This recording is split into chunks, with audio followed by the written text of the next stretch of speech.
ಕೈಯಲ್ಲಿ ಖಡ್ಗ ಹಿಡಿಬೇಕಾದವರು ತಂಬೂರು ಹಿಡಿದು ಊರೆಲ್ಲ ಸುತ್ತಿದ್ಯಾಕೆ? ಉಡುಪಿಯಲ್ಲಿ ದೇವಾಲಯ ಪ್ರವೇಶ ನಿರಾಕರಿಸಿದ್ದಕ್ಕೆ ಶ್ರೀಕೃಷ್ಣ ಹೇಗೆ ದರ್ಶನ ಕೊಟ್ಟ? ಸ್ನೇಹಿತರೆ, ತಮ್ಮೆಲ್ಲರಿಗೂ ಎಪಿಕ್ ಕನ್ನಡಿಗ ಯೂಟ್ಯೂಬ್ ಚಾನಲ್ಗೆ ಆದರದ ಸ್ವಾಗತ ಸುಸ್ವಾಗತ. ಸ್ನೇಹಿತರೆ, ಕುಲವೆಂದು ಹೊಡೆದಾಡದಿರಿ, ನಿಮ್ಮ ಕುಲದ ನೆಲೆಯನ್ನೇನಾದರೂ ಬಲ್ಲಿರ. ಮಾನವ ಕುಲಂ ತಾನೊಂದೇ ವಲಂ, ಕುಲವೆನ್ನುತಿಹರು ಕುಲವ್ಯಾವುದು ಸತ್ಯ ಸುಖವುಳ್ಳ ಜನರಿಗೆ ಅಂತ ಜಾತಿ ಪದ್ಧತಿಯ ವಿರುದ್ಧ ಹೋರಾಡಿದ ಸ್ನೇಹಿತರೆ, ಹಾವೇರಿ ಜಿಲ್ಲೆಯ ಬಾಡ ಎಂಬ ಗ್ರಾಮದಲ್ಲಿ ಬೀರಪ್ಪ ಮತ್ತೆ ಬಚ್ಚಮ್ಮ ಎಂಬ ದಂಪತಿಗಳಿದ್ರು. ಈ ಬೀರಪ್ಪ ಸಮಾಜದ ಪ್ರಮುಖ ವ್ಯಕ್ತಿಯಾಗಿರ್ತಾರೆ. ಆದರೆ ಈ ದಂಪತಿಗಳಿಗೆ ಮದುವೆಯಾಗಿ ತುಂಬ ವರ್ಷ ಆಗಿದ್ರು ಮಕ್ಕಳಿಲ್ಲ ಅನ್ನೋದೇ ಒಂದು ಕೊರಗಾಗಿರುತ್ತೆ. ಈ ದಂಪತಿಗಳು ತಿರುಪತಿ ತಿಮ್ಮಪ್ಪನ ಭಕ್ತರಾಗಿದ್ರು. ಹೀಗೆ ಒಂದು ದಿನ ಈ ದಂಪತಿಗಳು ತಿರುಪತಿ ತಿಮ್ಮಪ್ಪನ ದರ್ಶನ ಮಾಡಿಕೊಂಡು ಬರ್ತಾರೆ. ಇದರ ಫಲವೇ ಬಚ್ಚಮ್ಮ ಕೆಲವು ದಿನಗಳಲ್ಲಿ ಗರ್ಭವತಿ ಆಗ್ತಾರೆ ಹಾಗೂ ಕ್ರಿಸ್ತಶಕ 1509ರಲ್ಲಿ ಗಂಡು ಮಗುವಿಗೆ ಜನ್ಮ ನೀಡ್ತಾರೆ. ಈ ಮಗು ತಿಮ್ಮಪ್ಪನ ವರಪ್ರಸಾದನೇ ಆಗಿರೋದ್ರಿಂದ ಈ ಮಗುವಿಗೆ ತಿಮ್ಮಪ್ಪ ನಾಯಕ ಅಂತ ಹೆಸರಿಡ್ತಾರೆ. ಸ್ನೇಹಿತರೆ, ಇಲ್ಲಿ ಇನ್ನೊಂದು ವಿಶೇಷ ಏನಂದರೆ, ಕನಕದಾಸರು ಹುಟ್ಟಿದ್ದು 1509ರಲ್ಲೇ. ಹಾಗೆ ಕನ್ನಡ ರಾಜ್ಯ ರಮಾರಮಣ ಶ್ರೀ ಕೃಷ್ಣದೇವರಾಯ ಪಟ್ಟಾಭಿಷಿಕ್ತನಾಗೋದು ಇದೇ ವರ್ಷ, ಅಂದರೆ 1509ರಲ್ಲಿ. ಒಂದು ಕಡೆ ಧರ್ಮರಕ್ಷಕನ ಪಟ್ಟಾಭಿಷೇಕ ಆದರೆ ಇನ್ನೊಂದು ಕಡೆ ಒಬ್ಬ ದಾಸಶ್ರೇಷ್ಠನ ಜನನ ಆಗಿರುತ್ತೆ. ಈ ತಿಮ್ಮಪ್ಪ ನಾಯಕನನ್ನ ಅಂದರೆ ಕನಕದಾಸರನ್ನ ತಂದೆ ತಾಯಿಗಳು ತುಂಬ ಮುದ್ದಾಗಿ ಸಾಕಿದ್ರು. ಕನಕದಾಸರ ತಂದೆ ಬೀರಪ್ಪ ವಿಜಯನಗರ ಸಾಮ್ರಾಜ್ಯದ ಡಣ್ಣಾಯಕನಾಗಿರ್ತಾರೆ. ಇವರು ಒಬ್ಬ ಸಾಹಸಿ ಹಾಗೂ ಧೈರ್ಯಶಾಲಿಯಾಗಿದ್ದರು. ಹೀಗಾಗಿ ಬೀರಪ್ಪ ತನ್ನ ಮಗನಿಗೆ ಕುದುರೆ ಸವಾರಿ, ಕತ್ತಿ ವರಸೆ ಇಂತಹ ವಿದ್ಯೆಗಳನ್ನು ಕಲಿಸಿರ್ತಾರೆ. ಹೀಗೆ ತಿಮ್ಮಪ್ಪ ನಾಯಕ ಕುದುರೆ ಸವಾರಿ, ಶಸ್ತ್ರವಿದ್ಯೆಗಳನ್ನು ಕಲಿತ ದೊಡ್ಡವನಾಗ್ತಾನೆ. ಈ ನಡುವೆ ಕೆಲವು ವರ್ಷಗಳ ನಂತರ ಬಚ್ಚಮ್ಮ ಮತ್ತು ಬೀರಪ್ಪ ತೀರ್ಕೊಳ್ತಾರೆ. ತನ್ನ ತಂದೆ ತಾಯಿಯರ ಮರಣದ ನಂತರ ತಿಮ್ಮಪ್ಪ ನಾಯಕ ಚಿಕ್ಕ ವಯಸ್ಸಿನಲ್ಲೇ ಈ ಬಂಕಾಪುರ ಅನ್ನೋ ಪ್ರದೇಶಕ್ಕೆ ಡಣ್ಣಾಯಕನಾಗ್ತಾನೆ. ಹೀಗಿರುವಾಗಲೇ ತಿಮ್ಮಪ್ಪನ ಹೆಸರು ಕನಕನಾಯಕ ಅಂತ ಬದಲಾಗುತ್ತೆ. ಇದಕ್ಕೆ ಹಲವಾರು ಇತಿಹಾಸಗಳಿವೆ. ಒಂದು ದಿನ ತಿರುಪತಿ ತಿಮ್ಮಪ್ಪ ಕನಸಿನಲ್ಲಿ ಬಂದು ನನಗೊಂದು ದೇವಾಲಯ ಕಟ್ಟಿಸ್ಕೊಡ್ಬೇಕು ಅಂತ ಹೇಳಿದ್ನಂತೆ. ಇದರಿಂದ ಆಶ್ಚರ್ಯನಾದ ತಿಮ್ಮಪ್ಪ ನಾಯಕ ದೇವರ ಆಜ್ಞೆಯಂತೆ ದೇವಸ್ಥಾನ ಕಟ್ಟೋಕ್ಕೆ ಮುಂದಾಗ್ತಾನೆ. ಹೀಗೆ ದೇವಾಲಯಕ್ಕೆ ಅಡಿಪಾಯ ಹಾಕೋದಕ್ಕೆ ಅಂತ ಭೂಮಿನ ಅಗಿತಾ ಇರೋ ಟೈಮಲ್ಲಿ ಕೊಪ್ಪರಿಗೆ ತುಂಬ ಚಿನ್ನ ಹಾಗೂ ಒಂದು ದೇವರ ವಿಗ್ರಹ ಸಿಗುತ್ತೆ. ದೇವರ ವಿಗ್ರಹವನ್ನು ಗುಡಿಯಲ್ಲಿ ಪ್ರತಿಷ್ಠಾಪಿಸ್ತಾನೆ. ಹಣವನ್ನು ಜನರ ಕಲ್ಯಾಣ ಹಾಗೂ ಧಾರ್ಮಿಕ ವಿಚಾರಗಳಿಗೆ ಬಳಸ್ಕೊಳ್ತಾನೆ. ಭೂಮಿಯಲ್ಲಿ ಬಂಗಾರ ಸಿಕ್ಕಿದ ಕಾರಣಕ್ಕಾಗಿ ತಿಮ್ಮಪ್ಪ ನಾಯಕ ಕನಕನಾಯಕನಾಗ್ತಾರೆ. ಮುಂದೆ ಕನಕನಾಯಕರು ಮದುವೆ ಆಗ್ತಾರೆ. ಆದರೆ ಕೆಲವು ದಿನಗಳ ನಂತರ ಅವರ ಪತ್ನಿ ತೀರೋಗ್ತಾರೆ.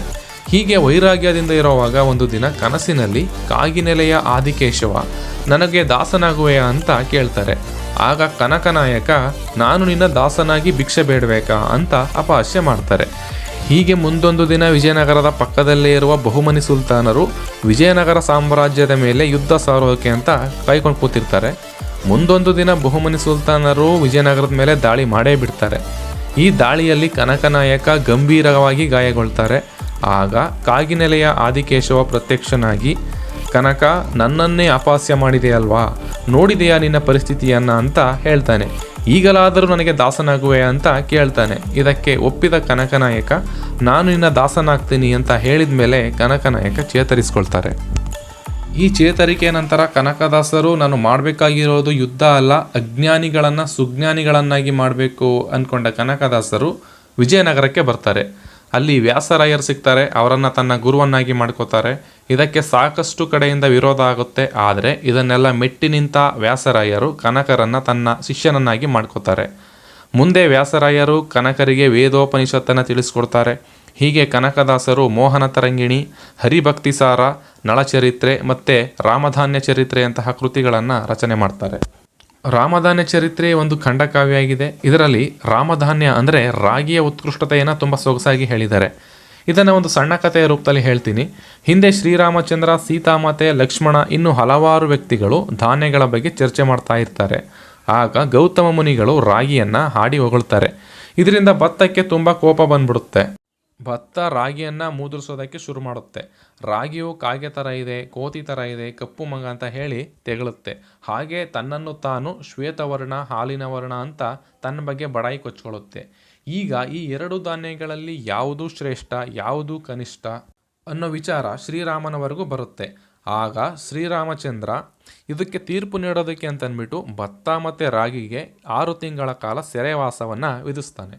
ಈ 6 ತಿಂಗಳ ಸೆರೆವಾಸದಲ್ಲಿ ಭತ್ತ ಉಪಯೋಗಕ್ಕೆ ಆಗದೇ ಇರೋ ರೀತಿ ಕೆಟ್ಟೋಗಿರುತ್ತೆ, ಆದರೆ ರಾಗಿ ಮಾತ್ರ ಅದೇ ಸುಸ್ಥಿತಿಯಲ್ಲೇ ಇರುತ್ತೆ. ಅಲ್ಲಿದ್ದವರೆಲ್ಲ ರಾಗಿಯನ್ನು ಪ್ರಶಂಸೆ ಮಾಡ್ತಾರೆ. ಶ್ರೀರಾಮನು ರಾಗಿಯನ್ನು ರಾಮಧಾನ್ಯ, ರಾಘವ ಅನ್ನೋ ಹೆಸರಿಂದ ರಾಗಿ ಅಂತ ನಾಮಕರಣ ಮಾಡ್ತಾನೆ. ಈ ರಾಮಧಾನ್ಯ ಚರಿತ್ರೆಯಲ್ಲಿ ರಾಗಿ ಮತ್ತು ಭತ್ತವನ್ನು ಮುಂದಿಟ್ಕೊಂಡು ಮನುಷ್ಯನಲ್ಲಿರುವ ಮೇಲು ಕೀಳು ಭಾವನೆಯ ಬಗ್ಗೆ, ಬಾಹ್ಯ ಸೌಂದರ್ಯಕ್ಕೆ ಮಾತ್ರ ಬೆಲೆ ಕೊಡುವ ಮೂರ್ಖ ವ್ಯಕ್ತಿತ್ವದವರಿಗೆ ಇಂಡೈರೆಕ್ಟಾಗಿ ಹೇಳಿದ್ದಾರೆ. ಯಾವಾಗಲೂ ಒಳ್ಳೆಯ ವ್ಯಕ್ತಿತ್ವಕ್ಕೆ ಹಾಗೂ ಜ್ಞಾನಕ್ಕೆ ಮಾತ್ರ ನಿಜವಾದ ವಿಜಯ ಅನ್ನೋದನ್ನು ಈ ರಾಮಧಾನ್ಯ ಚರಿತ್ರೆಯ ಕೃತಿಯಲ್ಲಿ ತಿಳಿಸ್ಕೊಟ್ಟಿದ್ದಾರೆ. ಹೀಗೆ ಇದೇ ಥರ ಕೃತಿಗಳನ್ನು ರಚಿಸ್ತಾ ಇದ್ದ ಕನಕದಾಸರಿಗೆ ಉಡುಪಿಯ ಶ್ರೀಕೃಷ್ಣ ಮಠದಲ್ಲಿ ಒಂದು ಅವಮಾನ ಆಗುತ್ತೆ. ಹೀಗೆ ಕನಕದಾಸರು ವ್ಯಾಸರಾಯರ ಜೊತೆ ಉಡುಪಿಗೆ ಕೃಷ್ಣನ ದರ್ಶನಕ್ಕೆ ಅಂತ ಬರ್ತಾರೆ. ಆದರೆ ಇದರಿಂದ ಸೋಕಾಲ್ಡ್ ಸಂಪ್ರದಾಯವಾದಿಗಳು ಸಿಡಿಮಿಡಿಗೊಳ್ತಾರೆ. ಕನಕದಾಸರಿಗೆ ಶ್ರೀಕೃಷ್ಣನ ದರ್ಶನಕ್ಕೆ ಅವಕಾಶ ಕೊಡೋದಿಲ್ಲ, ಅಂದರೆ ದೇವಸ್ಥಾನದ ಒಳಗಡೆನೇ ಬಿಡೋದಿಲ್ಲ, ನಿರಾಕರಿಸ್ತಾರೆ. ಹೀಗಾಗಿ ತುಂಬ ದಿನಗಳು ಕಳೆದರೂ ಕನಕದಾಸರು ಶ್ರೀಕೃಷ್ಣನ ದರ್ಶನ ಮಾಡದೆ ನಾನು ಹೋಗೋದಿಲ್ಲ ಅಂತ ನಿರ್ಧಾರ ಮಾಡ್ತಾರೆ. ಹೀಗೆ ಪಶ್ಚಿಮಕ್ಕೆ ತಿರುಗಿ ಕೂತಿದ್ದ ಕನಕರಿಗೆ ಶ್ರೀಕೃಷ್ಣ ದರ್ಶನ ನೀಡ್ತಾನೆ. ಸ್ನೇಹಿತರೆ, ಇಲ್ಲಿ ಪುರಂದರದಾಸರು ಹಾಗೂ ಕನಕದಾಸರನ್ನು ಸಮಾಜಕ್ಕೆ ಕೊಟ್ಟಂಥ ಕೀರ್ತಿ ವ್ಯಾಸರಾಯರಿಗೆ ಸಲ್ಲುತ್ತೆ. ಒಬ್ಬ ತಳ ಸಮುದಾಯದ ವ್ಯಕ್ತಿಗೆ ದೀಕ್ಷೆ ಕೊಟ್ಟು ತನ್ನ ಶಿಷ್ಯನನ್ನಾಗಿ ಮಾಡಿಕೊಂಡು ಸಮಾಜದ ಅಂಕುಡೊಂಕನ್ನು ತಿದ್ದೋಕ್ಕೆ ಪ್ರೇರಣೆಯಾಗ್ತಾರೆ ವ್ಯಾಸರಾಯರು. ಸ್ನೇಹಿತರೆ, ಇಲ್ಲಿನ ಸಮಾಜದ ಅನಿಷ್ಟ ಪದ್ಧತಿಗೆ ಕನಕದಾಸರು ಸಹ ಒಬ್ಬರು ಸಂತ್ರಸ್ತ ಆಗಿದ್ದಾರೆ. ವ್ಯಾಸರಾಯರಿಗೆ ಶಿಷ್ಯನಾಗೋಕ್ಕೆ ವಿರೋಧ ಮಾಡಿದ್ರು, ಶ್ರೀಕೃಷ್ಣನ ದರ್ಶನ ಮಾಡೋದಕ್ಕೆ ಅವಕಾಶ ಮಾಡಿಕೊಳ್ಳಲಿಲ್ಲ. ಇಲ್ಲಿ ಸಂಪ್ರದಾಯವಾದಿಗಳು ಕನಕದಾಸರನ್ನು ಅವಮಾನ ಮಾಡಿದ್ರು, ಅವರನ್ನು ಕೀಳಾಗಿ ಕಂಡರು. ಹಾಗೆ ಇಲ್ಲಿ ಜಾತಿ ಕುಲ ಅಂತ ಎಣಿಸ್ದೆ ಅವರಿಗೆ ದೀಕ್ಷೆ ಕೊಟ್ಟು ತನ್ನ ಶಿಷ್ಯನನ್ನಾಗಿ ಮಾಡಿಕೊಂಡವರು ವ್ಯಾಸರಾಯರು.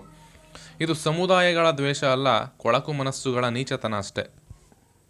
ಈ ಎಲ್ಲ ವಿಚಾರಗಳು ಕನಕದಾಸರಿಗೆ ತಿಳಿದಿದ್ದರಿಂದೇ ಅವರು ಮೌಢ್ಯಗಳ ವಿರುದ್ಧ ಹೋರಾಟ ಮಾಡೋದಕ್ಕೆ ಸಾಧ್ಯ ಆಯಿತು. ವೈಚಾರಿಕತೆಯ ಸಮಾಜದ ಕನಸು ಕಾಣ್ತಿದ್ದ ಕನಕದಾಸರು 1606ರಲ್ಲಿ ತಮ್ಮ 97ನೇ ವಯಸ್ಸಿನಲ್ಲಿ ತನ್ನ ಆರಾಧ್ಯ ದೈವ ಕಾಗಿನೆಲೆಯ ಆದಿಕೇಶವನ ಪಾದದಲ್ಲಿ ಲೀನನಾಗ್ತಾರೆ. ನೋಡಿದ್ರಲ್ಲ ಸ್ನೇಹಿತರೆ, ಖಡ್ಗ ಹಿಡಿಬೇಕಾದ ಕೈ ಹೇಗೆ ತಂಬೂರಿ ಹಿಡಿತು ಅಂತ.